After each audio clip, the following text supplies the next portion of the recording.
ndabahaye mwiriwe kaze mu makuru ategekanye ku kirere kizoba kimeze kuri uwa kane igenekerezo rya 9 ndamukiza mu mwaka wa 2026. Mu gatondo hitezwe ikirere cyakamwo izuba hacemwe n'ibicu bike bike mu ntara zose zigize igihugu cacu. Azobakanye gusumba ahandi ni mu Kayanza mu ntara ya Butanyerera aho ibipimo by'ubushuhe bizoba biri kuri -12°C. Ku muhingamo hitezwe imvura hacemwe n'ibihe vy'izuba ibubanza mu Cibitoke mu ntara ya Bujumbura, ibururi mu ntara ya Burunga, imuramvya mu ntara ya Gitega hamwe no mu Kayanza no mu Kirundo mu ntara ya Butanyerera. Mu bindi bice hitezwe izuba hacemwe n'ibicu bike bike. Azoranga ubushuhe gusumba ahandi ni mu Cibitoke mu ntara ya Bujumbura aho ibipimo by'ubushuhe bizoba biri kuri -29°C.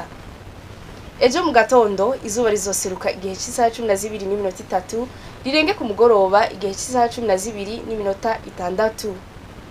Amakuru ategekanye ikirere cyo kuri uwa kane ni ngaha agarukiye. Mwayateguriwe n'ikigo Ijebu. Belize Ngendakumana nije nabashikirije, mwakoze kuyakurikira.